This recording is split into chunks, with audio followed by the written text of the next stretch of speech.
Hi people, this is me, Ivan Verstyuk. I'm in Kiev. It's November 27th, early morning, dark outside my windows. I got some electricity right now, probably gonna go off quite soon, so I have a little bit of time to produce a YouTube episode, which I'm doing. Hopefully I'll be able to upload it on my channel. Well, this is what I want to talk about. Several things matter here now. During the war that Russia started on February 24th, we get severe shortages with everything. Water, electricity, heating, internet, and mobile connection. To me, the hardest part is living without the internet and the mobile connection, while I've learned how to live without electricity or water. What I do is I buy water from a grocery store, bring it home, and you can take shower with that water. You can cook food, prepare coffee or tea. With electricity shortages, this is harder. This is about whether you're able to occupy yourself when it's dark in your room, and you can turn on your computer, you can turn on your television. You just have to do something without the electricity, and this takes time before you understand whether you can read or play guitar or talk to other people or take a walk around the neighborhood, around the city. All right, so so far the Ukrainian government has this program of restoring the Ukraine's energy system, and yesterday the German Chancellor Scholz made a warning to Russia. They should stop bombing Ukraine's electricity infrastructure, otherwise the price for this will be getting heavier, so Russia should stop right there. Now what we have in the battlefields.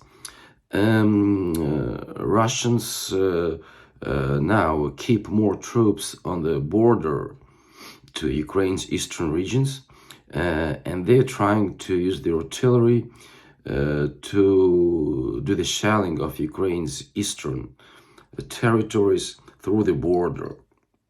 They keep moving their troops here and there.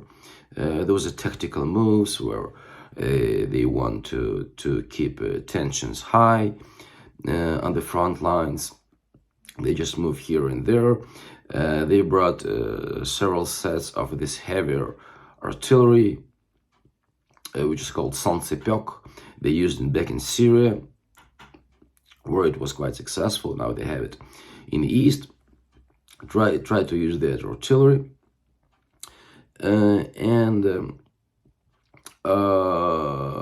basically it's like chaotic movements of the Russian army. Somewhere they're trying to advance like 10-15 kilometers forward. Somewhere they are moving backwards when they get pressured by the Ukrainian army.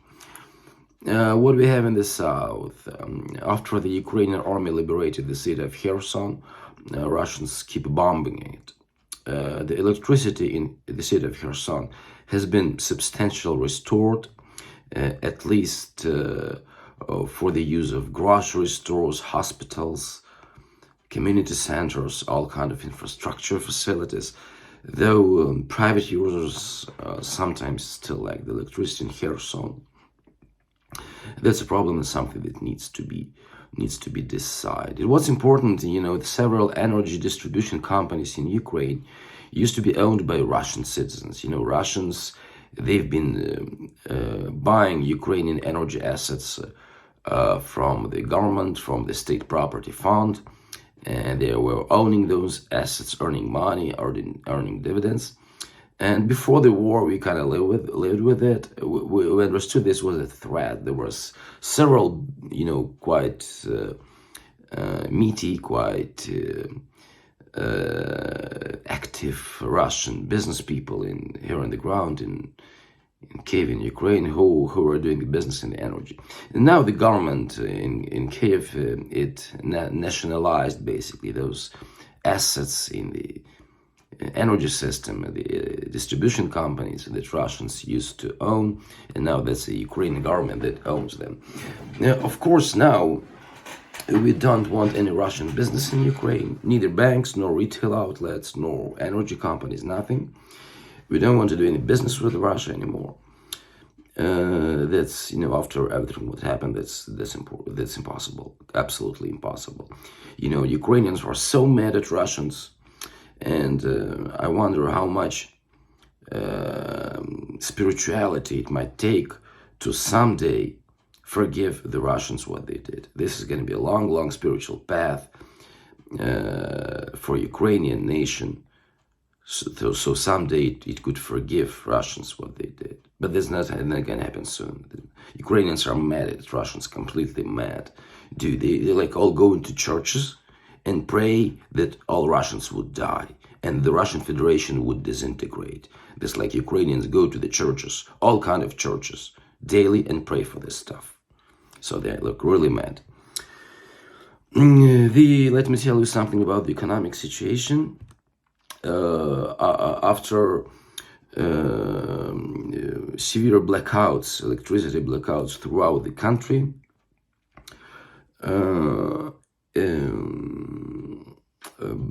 many companies, private companies, stopped working at all. That means much more people got unemployed. During summer, unemployment stood at a rate of 35 to 40%. Now it's like 50% because people just can't work without the electricity. So it's, as you might well see, it's end of November. Many are worrying whether they're going to be paid anything for November for the employers. Here in Ukraine, the government and the regulators, they talk to the corporate sector, explaining them that it's important to pay salaries to people even when there is no electricity, because people need to take care of themselves. Also, a good thing that the United Nations, it provided social subsidies to Ukrainian pensioners, older people. My mom and dad, they receive those subsidies from the United Nations. You just have to get online, do a couple of clicks and get those money accepted to your banking account. Very easy, very helpful. Mom was happy to receive money from the United Nations so she could go outside, buy bread, milk, eggs, some meat, and we had a good dinner sponsored by the United Nations. Very good dinner, soup, hot soup with meat. And now let me tell you something about the culture. Here in Ukraine, we've had presence of Russian culture for centuries. This was Russian language, Russian literature, Russian church,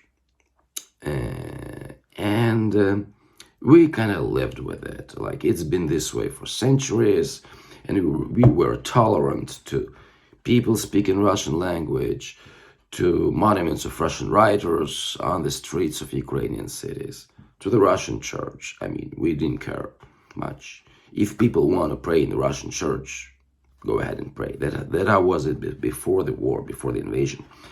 Now it's completely different. Ukrainians are fighting the culture war. More and more people start speaking Ukrainian language instead of Russian. Monuments to Russian writers, Russian generals get destroyed all over the country.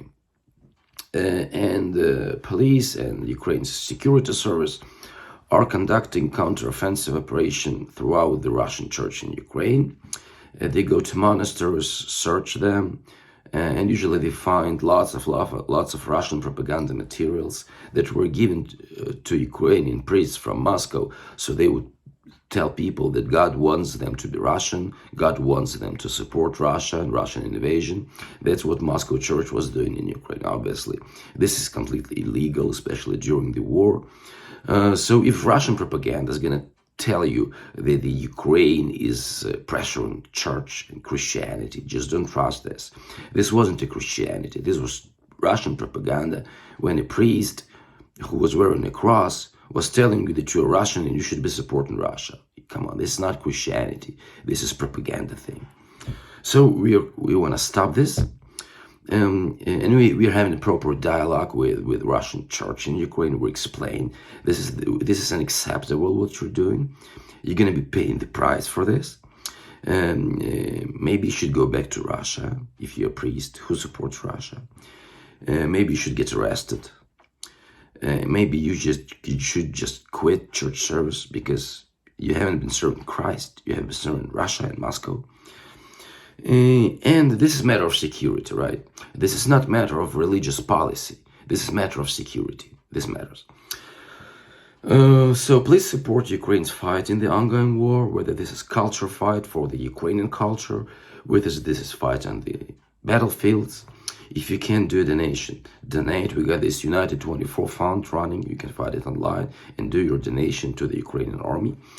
You can be active on social media, supporting Ukrainian narratives about the war and fighting the Russian propaganda. Please have trust in Ukraine's ultimate victory in the war. Think twice before believing those people who seem to be patriotic but tell things which are weird.